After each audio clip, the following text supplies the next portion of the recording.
여러분 한 주 여러분 삶을 돌아볼 때 뭐 하면서 가장 시간을 많이 보냈습니까? 어떤 일을 하면서? 연애? 일? 아니면 잡다한 생각? 취미생활? 일주일간 흘러가는 타임라인이 있잖아요. 거기서 분명히 여러분이 가장 애를 쓰고 시간을 쏟고 노력을 한 게 우선순위가 딱 정해질 거예요. 일단은 핸드폰부터 꺼내서 보면은 이제 아이폰에 스크린 타임 이런 게 있잖아요. 켜보면 내가 핸드폰을 갖고 있을 때 뭘 제일 많이 했는가 볼 수 있잖아요. 저도 그렇고 한 번 이제 지난주인가 설교 이제 준비하면서 꺼내봤는데 제가 꺼놨더라고요. 보기 싫은 거죠, 저도 한번. 그래서 다시 켜가지고 한 주간 이제 뭘 제일 많이 했나 보니까 야, 놀랍게도 두 개가 압도적이더라고요. 카톡이랑 유튜브. 죄송합니다, 목사가 맞죠? 가피플 이런 거 맞죠? 성경 앱 이런 게 막 우선순위 있어야 되는데 카톡과 유튜브였습니다, 여러분. 네, 저도 반성이 많이 되더라고요. 카톡은 근데 뭐 저와 여러분 할 것 없이 커뮤니케이션이나 일하면서 쓸 수밖에 없을 것이고, 유튜브도 참 지금의 일상하고 맞닿아 있잖아요. 뭐 음악을 킬 때도 뭐 내키기도 하고 심심하면 돌려보고 참고할 영상들도 많고, 많이 쓰면 유익하지만은 그만큼 우리가 어떤 것에 시간을 많이 보내고 있는가, 그걸 또 판단해 볼 수 있는 계기가 될 수 있을 것 같아요. 왜 이 말씀을 드리냐면은 한 주간 우리가 시간을 보낼 때 어쩌면 하나님보다 다른 것에 시간을 더 많이 쏟고 애를 쓰고 있지 않은가, 그걸 한번 돌아볼 필요가 있는데, 사실 주일마다 우리가 그걸 이제 돌아보잖아요. 내가 하나님보다 이것에 조금 더 신경 썼구나, 이것에 마음을 들였구나, 더 많은 시간을 보냈구나. 왜냐면 오늘 우상 숭배에 대해서 다루잖아요. 우상 숭배라는 것이 우리가 너무 잘 압니다. 근데 우상 숭배라는 것을 근원적으로 성경에서 말하는 것과, 그리고 우리가 정의 내려야 될 것, 그래서 우리 삶 속에서 이 우상 숭배의 문제를 어떻게 할 것인가, 이걸 좀 본격적으로 다뤄보는 오늘 시간이 될 거거든요. 먼저 이제 기본적으로 우상 숭배는 10계명에서 정말 하나님께서 적나라하게 이건 죄야 라고 명명해 주신 죄 중에 하나입니다. 근데 10계명을 살펴보면은 1에서 4계명까지 하나님에 관한 계명이 계속 나와 있거든요. 1, 2, 3, 4계명 모두가 사실은 우상 숭배와 관련된 계명이기도 해요. 그만큼 하나님은 우상 숭배에 대해서 철저히 금지하는 죄악 중의 죄악이라고 이스라엘 백성에게 던져주신 거죠. 그건 우리에게도 지금도 유효합니다. 전통적인 의미에서 우상은 뭔가 하나님 외에 겉으로 볼 수 있는 석상, 목상, 그런 것들 있잖아요. 형상으로 만들어질 수 있는 것. 이걸 의미하지만은 여러분이 잘 아시는 팀 켈러 목사님이 우상에 대해서 뭐라고 정의했냐면 이렇게 정의했어요. 하나님보다 더 중요하게 여기고 의지하며 사랑하는 모든 것. 하나님보다 더 중요하게 여기고 의지하고 사랑하는 모든 것. 사실 그렇게 팀 켈러 목사님의 정의대로 우상을 따라간다 하면은 굉장히 범위가 넓어집니다. 단순하게 우리 눈으로 볼 수 있는 가시적인 신의 형상을 우상이라 하지 않고 우리 마음에 하나님을 대신해서 삶의 중심을 두는 것, 이게 우상이 돼버리니까요. 예를 들어 뭐 그런 거죠. 뭐 성공, 돈, 권력, 관계, 명예, 외모, 쾌락, 이런 게 모두가 우상이 될 수 있는 여지를 갖고 있다는 거예요. 하나님 대신해서. 근데 문제는 이렇게 우상을 정의하다 보면은 이 범주에서 벗어날 사람이 없어진다는 거예요. 그러니까 형상적인 것만 나는 안 만들면은 우상 숭배에서 벗어날 수 있겠구나 라고 생각 자체가 안 된다는 거죠. 근데 만약에 이런 이제 권력과 인기와 여러 가지 일과 상황들이 있잖아요. 이것도 적당히 내가 빠지지 않고 하나님이라는 궁극적인 목표를 가지고 잘 조절하면서 살아가면은 우상 숭배하지 않는 훌륭한 그리스도인의 삶이 될 수 있지 않을까요? 라고 이 문제를 피해갈 수도 있거든요.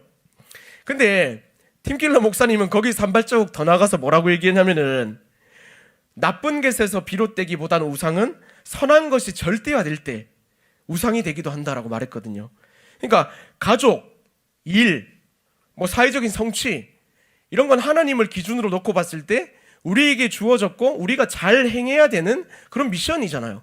가정도 잘 돌봐야 되는 것, 직장에서도 우리가 그리스도인에서 일 잘하는 것, 사회적인 관계와 그리고 어떤 명망 속에서도 그리스도인의 이름, 하나님의 영광을 드러내는 일. 근데 이것조차도 우상이 될 수 있다니까요. 절대화될 때. 그러면은 사실은 이런 결론에 다다라요. 야, 이거 우상 없이 살기 진짜 힘들겠구나. 아싸리 그러면 성경에서 우상과 함께 잘 지내는 법, 이걸 이제 우리가 배워야 되지 않을까? 그런 것들이 오히려 우리한테 실질적인 도움이 되지 않을까? 이런 의문이 들 수밖에 없기 마련입니다. 근데 성경은 분명히 뭐라고 하고 있냐면 이 우상 숭배의 문제에 대해서 죄다 라고 말하고 있고, 그렇게 살면 안 된다 라는 것과 동시에 해답을 제시해주고 있다는 거거든요. 우리 그걸 한번 살펴볼 거예요. 우상 숭배의 문제를 어떻게 해결할 것인가. 본문을 먼저 보면은 오늘도 고린도입니다. 여전히 고린도가 다 다음 주면 끝납니다. 여러분, 이제 드디어 끝납니다. 2학기 내내 다뤘던 고린도 교회는 되게 그 지역 자체가 우상 숭배하고는 좀 뗄래야 뗄 수 없는 문화적인 요소를 가지고 있는 도시였습니다. 단순히 거기에 신전들이 되게 많았거든요. 여신을 섬기기도 하고 제우스 신을 섬기기도 하고, 여러분이 알고 있는 그리스 로마 신화에 나오는 신전들이 다 있었어요. 그러다 보니까 그냥 뭔가 신전에 가서 생활하고 그 신을 섬기는 게 잘못된 게 아니라 어떤 문화였습니다. 일이 끝나고 나면은 기독교 신앙을 가지고 있지만은 여신을 섬기는 신전에 가서 성행위를 하고, 남자 신을 섬기는 신전에 가서 밥을 먹고 우상에게 바쳐졌던 것. 그러니까 되게 문화적 요소가 있었고, 또 이들이 탐구하던 것 중에 뭐가 있었냐면은 지식적인 거, 철학적인 거. 이게 성경을 넘어서서 성경에 분명히 계시된 진리가 있음에도 불구하고 성경도 굉장히 좋은 말이야. 근데 내가 가지고 있는 지식과 철학, 그것도 중요해. 이것도 중요한데 이것도 중요해. 라고 어른들이 그렇게 말 잘하잖아요. 여기 성경도 그렇게 말하고 있긴 한데 내가 살아보니까 이래. 그런 것들이 동시에 있어가지고 고린도 교회는 사실은 우상 숭배와 뗄래야 뗄 수 없는 그런 문화적 요소 속에서 자리 잡고 있었다는 거거든요. 근데 중요한 거는 고린도 교회 교인들도 똑같이 행동했다는 거예요. 예수님을 주로 모시면서 교회 열심히 나오면서 다음 날엔 다른 신전에 가서 그런 이상한 성행위나 문화적인 요소를 취하고, 자기가 알고 있는 성경적 지식 외에 다른 철학들을 추구하고 그것을 먼저 더 삶의 가치로 여기고, 이 사실에 대해서 사도 바울은 다음과 같이 권면합니다. 고린도전서 10장 14절 다 같이 한번 읽어볼까요? 시작. 그런즉 내 사랑하는 자들아, 우상 숭배하는 일을 피하라. 우상 숭배하는 일을 피하라. 도망가라. 그쳐라. 이렇게 말하고 있는 거거든요. 근데 사실 사도 바울이 이렇게 얘기한 이유가 뭐냐면은 고린도 교인들은 그게 우상 숭배인지 몰랐습니다. 그냥 당연히 해야 되고 당연한 건 줄 알았다는 거예요. 그래서 더 문제가 된 거거든요. 사도 바울이 짚어준 거예요. 그건 우상 숭배다. 피해라. 그래서 사실은 그것이 문제가 되는 것이다라는 것을 인지시키기 위해서 오늘 읽었던 본문 전에 10장 1절부터 11절까지는 이스라엘 백성들이 행했던 그 스토리를 다시 한 번 더 막 설명해 줍니다. 처음에 금송아지 사건이 있었습니다. 그 사건으로 인해서 8,000명이 죽었습니다. 뒤에 다른 나라 여인들과 음행을 행하는 그런 모습들이 있었습니다. 그걸로 인해서 2만 명이 넘는 사람들이 죽었습니다. 나중에 하나님을 신뢰하지 않고 다른 신을 섬기려는 시도가 있었습니다. 그것 때문에 불뱀에게 물려서 수많은 사람들이 죽었습니다. 이 스토리를 하나하나 얘기하면서 사도 바울이 짚은 게 뭐냐면은 이스라엘 백성들이 하나하나 그렇게 행했던 것, 그게 다 우상 숭배의 문제다. 그리고 우상 숭배를 하면은 우리와 같은 하나님의 백성이랄지라도 하나님 반드시 심판하신다. 그건 잘못된 일이다. 이걸 분명하게 말씀하신 거거든요. 지금 너희가 행하는 것이 이 우상 숭배와 마찬가지다 라고 하는 거죠. 근데 한번 잘 생각해 보면은 이스라엘 백성들이 하나님 앞에 범죄했고 고린도 백성들이 그렇게 살아가는 문화적 요소를 가지고 있는 것, 우리에게도 해당이 되는 거더라고요. 생각해 보면 우린 스스로가 하나님 잘 따르는 주의 백성이라고 생각하잖아요. 근데 여전히 세상 살 때에 하나님의 말씀보다는, 하나님의 기준보다는 내 경험과 내 지식을 의지할 때 그 하나씩은 있기 마련이거든요. 아까 핸드폰을 예로 들면서 시간적인 의미를 가지고 그렇게 얘기를 잠깐 나누었지만은, 시간적 의미에서, 인정의 의미에서, 성공의 의미에서 한번 제가 이 질문을 스스로에게 한번 던져봤어요. 여러분에게도 한번 스스로 던져보세요. 시간에 관해서 시간도 하나님이 허락하신 시간인데 그것을 내 것으로 여기고 하나님께 오히려 내 시간을 내어드린다 정도로 시간을 여기고 있지 않은가? 그럼 시간이란 우상에 빠져 있는 거거든요. 인정에 관해서도 뭔가 하나님을 내 삶을 통해서 드러내야 하는데 그것을 빙자해서 오히려 나를 하나님 앞에서 내세우고 있는 것은 아닌가? 성공에 관해서도 하나님 영광을 돌려드리는 것이 내 삶의 목표가 되어야 되는데 그런 목표를 가지고 있다고 하지만 내 꿈을 실현시키기 위해서 하나님을 이용하고 있지는 않은가? 무수히 많은 것들이 사실은 하나님을 도구로 이용하는 그런 태도로 우리가 살아가고 있을 때 사실 우상 숭배와 다름없다는 것이거든요. 장어 짧게 3가지 정도 얘기했지만 여기서 자유로운 분이 있습니까? 자유로운 분도 분명히 있을 겁니다. 근데 따지다 보면은 하나님 앞에서 오히려 살아가야 됨에도 불구하고 우리 것을 내세워서 하나님을 이용하는 그런 태도가 하나씩은 분명히 있을 거라 생각합니다. 저도 그래요. 여기서 자유롭지 않더라고요. 저 같은 경우도 여러분 앞에 서 있는 이제 목사지만은 관심 받기 원하고 뭔가 많이 자랑하기 원하고 교만하더라고요. 그런 의미에서 자유롭지 않더라고요. 섬뜩할 때가 있어요. 그래서 내가 우상 숭배하고 있는 건 아닌가? 하나님 앞에 서 있다고 하지만 나 스스로를 위해서. 분명한 건 뭐냐면은 우리 본성은 이걸 원한다는 거예요. 우리 스스로가 높아지는 것, 우리 이름이 드러나는 것, 하나님보다 더. 근데 그거를 하나님이 너무 혐오하신다는 거죠. 그러면은 이 본성이 이걸 원하고 하나님이 혐오하신다면 우리가 우리의 본성을 따를 것인가? 하나님의 뜻을 따를 것인가? 할 때 너무 분명하죠. 하나님 뜻을 따라야 되는데. 그럼 이 우상숭배의 문제에서 우리를 어떻게 교정시켜 갈 것인가? 이게 오늘 핵심이거든요. 그 교정시켜 나가기 위한 방법 2가지를 오늘 제시해 볼까 합니다. 본문을 통해서 우상시대에 우리가 그리스도를 살아갈 수 있는 방법 첫 번째 뭐냐면은 이거예요. 선줄로 생각하지 말라. 무슨 말이냐면은 12절 다 같이 한번 읽을게요. 12절 시작. 그런즉 선줄로 생각하는 자는 넘어질까 조심하라. 여기 서 있다는 것은 계속해서 잘 서 있다, 유지하는 상태를 뜻합니다. 그냥 이 말씀을 보면은 서 있는데 넘어지는 거를 살짝 조심해라, 살짝 넘어질 수도 있다, 이런 걸 의미하는 것 같은데 그렇게 생각하면 안 된다는 거예요. 생각하는 자, 이 뜻은 이건 뭐냐면 가정법이거든요. 너희가 만약 서 있다고 생각한다면 이 뜻입니다. 조심하라, 이것도 이제 뒤쪽에 보면 말씀 한번 잠깐만 더 띄워주실래요? 그런즉 선줄로 생각하는 자 넘어질까 조심하라. 생각하는 자, 이거는 만약 서 있다고 생각한다면, 조심하라, 이건 원어로 뭐냐면은 살펴보다는 뜻이에요. 보다, 잘 살펴봐라는 뜻이고요. 재밌는 건 가운데 넘어질까라는 단어인데 이건 살짝 넘어지는 수준이 아니라 완전히 파멸됨을 뜻한 단어예요. 넘어질까가 완전히 파멸을 뜻한 단어거든요. 그러니까 이걸 원어로 나름대로 직역하자면 이렇게 직역이 될 것 같아요. 너희가 만약 단단히 서 있다고 생각한다면, 가로 열고 착각하지 말고 가로 닫고, 그것이 완전히 파멸되는 길로 가고 있는 것은 아닌가 잘 살펴보라. 너희가 만약에 잘 서 있다, 아무 일 없다라고 생각한다면 그것이 오히려 너희를 파멸의 길로 몰고 가는 것은 아닌가 잘 살펴보라. 보통 우리가 믿음 생활하고 교회 열심히 다니고 또 뭐 공동체 생활도 하고 있다 보면은 안심을 해요. 내가 하나님 앞에 잘 서 있구나. 근데 어느 순간 하나님 앞에 내가 잘 서 있구나라는 착각으로 우리 스스로를 잘 살피지 못할 때가 있어요. 그런 기준들을 가지고요. 여러분 질문해 볼게요.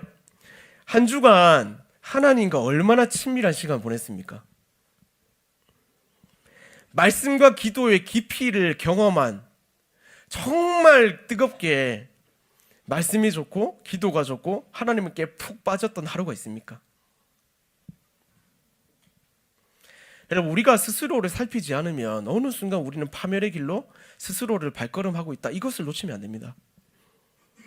보통 그러지 못한 돌이키는 시간을 우리가 언제로 잡냐면 주일로 잡죠. 주일로.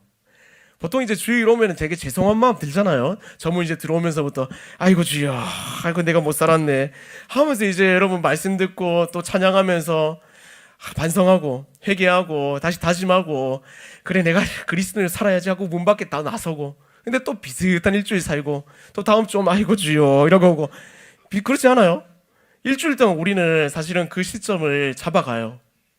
대부분이 그럴 거예요.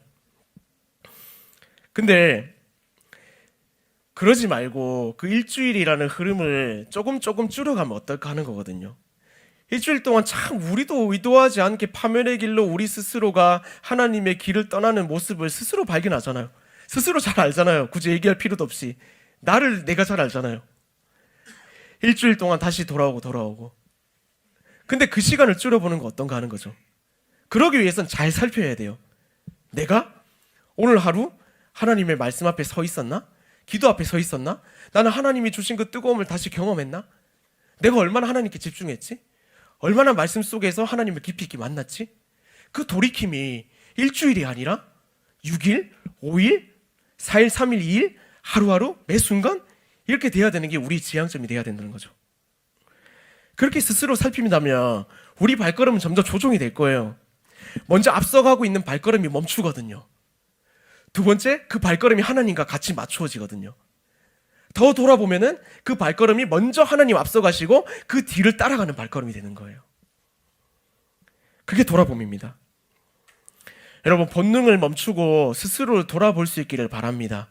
정말 하나님 앞에서 내가 하나님 앞에서 돌이키고 있는지, 내 영혼은 하나님 앞에 서 있는지, 그것을 돌이킴으로 말미암아 우상을 따라가는 본능을 멈추고 파멸의 길을 쫓지 않고 생명의 길로 나아가는 저와 여러분 될 수 있기를 주님 이름으로 축원합니다.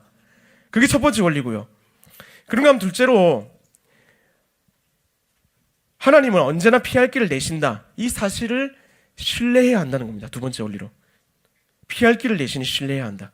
13절입니다. 13절도 다 같이 읽을게요. 시작. 사람이 감당할 시험 밖에는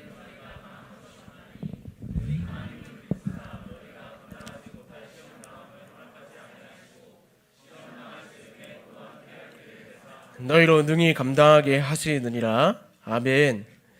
우리가 하나님을 믿는다고 하지만 여전히 우리 삶의 기준은 우리의 경험과 지식과 그리고 세상에서 소위 잘 나간다 하고 말하는 그들의 논리일 겁니다. 그것을 쫓아가는 게 신앙의 형국이 되기 마련이거든요. 하나님 말씀하셨지, 믿음만 있으면 돼. 그래, 믿음만 있으면 돼. 근데 생각해보니까 돈도 필요하고, 생각해보니까 인맥도 필요하고, 기회도 필요하고, 여러 가지 환경이 필요하더라. 믿음만 있으면 안 되는 것 같아 라고 말하는 게 사실은 우리가 살아가는 형국 속에 느끼는 현실감이잖아요.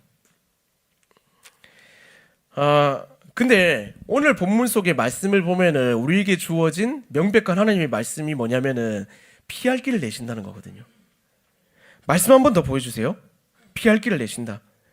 이 말의 뜻을 보면은 피할 길을 내신다 할 때 피할 길, 이 뜻을 원어로 살펴보면은 또 하나의 뜻이 더 있는데 그게 뭐냐면 결론이란 뜻입니다. 결론이란 뜻. 결말이란 뜻. 피할 길. 너무나 당연한 결말을 하나님이 갖고 계시기 때문에 하나님을 쫓아가면 된다. 이걸 말하고 있는 거거든요. 그러면 결론을 하나님이 갖고 계시다면 우리가 어떻게 해야 되나 했을 때 우리의 태도는 하나예요. 하나님을 신뢰하는 거. 신뢰하는 거. 왜냐? 결말을 하나님이 갖고 계시기 때문에. 이 말씀 내려주셔도 됩니다. 우상과 관련된 인물을 살펴보면은 잘 등장하는 인물 중에 하나가 누구냐면 아브라함입니다. 아브라함. 여러분, 아브라함은 민족의 아버지라는 뜻을 가지고 있죠. 창세기에서 하나님이 아브라함한테 뭐라고 약속하셨냐면은 너를 통해서 큰 민족을 이루겠다라고 약속하셨습니다. 그 약속을 여러분이 받는다면 어떨까요? 와, 나 통해서 하나님이 뭔가 큰일 행하시겠구나 라는 뭔가 뿌듯함과 그런 안도감이 있겠죠. 아브라함도 그랬을 겁니다. 당시에 기업이라고 하는 것은 하나님의 큰 복 중에 하나인데 온 우주가 너를 통해서 복을 받고 너를 통해서 자녀가 번성하게 될 것이라는 약속을 받았으니까 내가 그 근원이 되는 거구나. 얼마나 벅찼겠습니까? 근데 그 벅찬 하나님의 말씀을 받는 동시에 문제가 된 게 있었습니다. 그 하나님의 말씀이 아브라함의 우상을 만들어버린 거예요. 생각해 보세요. 아브라함을 통해서 수많은 자손들이 생기기 위해서 아브라함에게 필요한 게 뭘까요? 아들이었습니다. 하나님이 약속을 주셨지만은 그 아들 자체가 우상이 된 아브라함은 어떤 일을 벌이냐면은 처음에 하갈이라는 종을 통해서 이스마엘이라는 아들을 낳습니다. 이 자녀를 통해서 하나님의 약속을 이루어드려야지. 근데 하나님 그거 아니라고 하셨거든요. 그걸 조정해 주시면서 나중에 이삭이라는 아들을 주셔요. 99세 때. 그 이삭이라는 아들을 주시고 나서 아브라함에게는 여전히 그 마음이 있었습니다. 이 아들, 내 우상, 내가 노년에 낳은 아들, 이 아들이 있으면 하나님 말씀을 내가 이루어 드릴 수 있어 라는 게 굉장히 큰 아브라함의 생각이었을 겁니다. 근데 하나님이 어느 날 명령을 해요. 아브라함아, 왜요? 그 아들 모리아 땅에 있는 산으로 가서 나한테 바쳐 죽이란 뜻이거든요. 그것을 받은 아브라함은 어떤 생각을 했을까요? 복잡했겠죠. 하나님 말씀은 따라야 되고. 근데 하나님 또 말씀하신 게 나를 통해서 그것을 이루겠다 말씀하셨고, 이미 나는 그것을 따라서 아들을 통해서 그 일을 이루려는 목표를 가지고 있고, 이미 아들은 우상이 되었고, 그걸 바칠 수가 있었겠습니까? 근데 갑니다. 가서 결단을 합니다. 이삭을 올려두고 칼로 죽이러 갑니다. 그때 하나님 막으시죠. 아브라함은 됐다. 그리고 나서 옆을 돌아보니까 양이 마련되어 있었거든요. 그게 여호와 이레입니다. 여호와 이레. 여호와께서 준비하신다. 사실 근데 이게 뭘 뜻하냐? 바로 하나님의 피할 길이라는 겁니다. 결말은 하나님이 갖고 계시거든요. 아브라함이 만약에 자기 아들이 하나님 이것만큼은 안 됩니다, 하나님 내 뜻을 이루어 드려야 됩니다 라고 고집했다면은 자기 우상을 하나님께 말하는 것과 동시에 일이 잘 풀리지도 않았을 겁니다. 더 큰 문제를 만들었을지도 모릅니다. 근데 하나님은 결론을 갖고 계시다. 그 사실이 아브라함으로 하여금 본인이 가진 우상을 완전히 하나님 앞에서 굴복시키게 만들었거든요. 사랑하는 여러분, 우리가 가진 우상의 문제, 우리는 왜 우상을 만들고 우상을 붙잡으려고 할까요? 그걸 붙잡아야만이 세상 속에서 평화를 얻고 안도를 얻고 성취를 얻고 행복을 얻고, 그게 있어야지만이 내가 생각하는 것을 이루어낼 수 있기 때문 아닙니까? 하나님 거기서 말씀하시는 거거든요. 그거 우상이고 그거 나한테 가지고 와라. 그럼 내가 해결해 줄 거다. 왜? 내가 결말이니까. 그걸 오늘 말씀 속에서 말씀하신다는 겁니다. 여러분, 어떤 부분에 있어서 여러분은 하나님을 신뢰하지 못합니까? 어떤 부분에 있어서 하나님 따라가지 못합니까? 여러분, 우상을 내려놓고 하나님 신뢰해야 됩니다. 그때 우리는 하나님의 가진 결론, 그것으로 나아갈 수 있기 때문입니다. 이 사실을 믿고 여러분, 한 주간 하나님 어떻게 하면 신뢰할 수 있을까? 내가 하나님 신뢰하지 못함으로 붙잡고 있는 우상은 뭘까? 내 손에 쥐고 하나님께 드리지 못하는 걱정은 뭘까? 한번 고민할 수 있었으면 좋겠습니다. 그래서 하나님께 그 붙잡고 있는 손을 펼치세요. 그러면 결말을 갖고 계신 하나님께서 여러분을 인도하기 시작하실 것입니다. 이 사실을 말씀을 통해서 믿고 하나님을 신뢰하는 한 주 살아가는 저 여러분 될 수 있기를 주님의 이름으로 축원합니다. 근데 제일 중요한 사실이 뭔지 아세요? 우상의 시대에 우리에게 정답이 뭔가 했을 때 예수님은 스스로가 정답이라 하셨다는 거예요. 요한복음 16장 33절을 보면 이렇게 말씀합니다. 이것을 너희에게 이르는 것은 너희로 내 안에서 평안을 누리게 하려 함이라. 세상에선 너희가 환난을 당하나 담대하라, 내가 세상을 이기었노라. 우리는 누구나 우상을 찾습니다. 왜냐하면 행복과 만족을 추구하는 인생, 누구나 그것을 추구하는 인생을 살기 원하거든요. 그것을 위해서 이겨야 된다고 세상은 말하거든요. 근데 요한복음 16장 33절을 보면은 이김은 누구 안에 있다? 내 안에 있다. 내가 세상을 이기었노라 라고 말하는 분이 예수님이라는 거예요. 그럼 우리에게 정답이 뭔가요? 세상이 말하고 있는 방식? 아니, 예수 이름. 그게 정답이 된다는 겁니다. 누가 여러분에게 질문을 던져볼 수도 있습니다. 예수, 그 이름이 너 인생의 정답이냐? 그게 다냐? 했을 때 여러분 뭐라고 대답하시겠습니까? 그게 답니다. 그게 정답입니다. 당연하지요. 그렇게 대답할 수 있습니까? 망설여지지 않으세요? 사실 그게 정답인 줄 알았는데 세상 살아보니까 아닌 것 같기도 해요. 너무 혼란스럽습니다. 이게 정답인지 나도 모르겠습니다 하고 대답을 망설이는 게 우리 삶 아닙니까? 근데 예수님 말하잖아요. 내가 세상을 이기었노라. 내가 피할 길을 낸다. 내가 결론이다. 성경은 끊임없이 얘기합니다. 우상의 시대에 살고 있는 그들로 하여금 그거 정답 아니고 내가 정답이야. 내가 정답이야. 지금도 마찬가지거든요.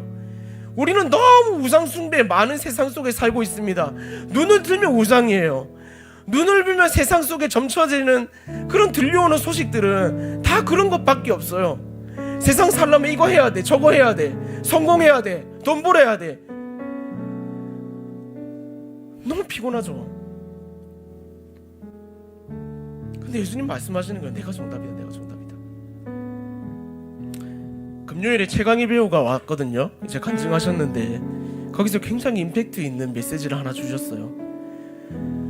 굴곡이 많더라고, 얘기 들어보니까. 그래서 우울증도 있고 굉장히 디프레스 돼가지고 촬영을 갔는데 너무 다운돼 있어하고 사람하고도 못 어울리고 본인이 갖고 있던 신앙도 완전히 다운돼가지고 어쩔 줄 모를 때 잠잠함이 있는데 하나님이 그렇게 말씀하셨다는 거예요. 나만으로 충분하지 않니? 나만으로 만족하지 않니? 왜 나만으로 만족하지 못하니? 참 저한테도 굉장히 울림이 되었던 말인데, 우상숭배 설교를 준비하면서도 굉장히 필요한 메시지구나라는 생각을 했습니다. 하나님이 우리에게 끊임없이 말하는 게 그거예요. 나만으로 만족하지 않니? 내 이름만으로 충분하지 않니? 여러분, 예수면 답니다. 예수면 충분합니다 라는 고백으로 나아가기 위해서는 앞서 얘기했던 두 가지, 하나님을 신뢰해야 되고요,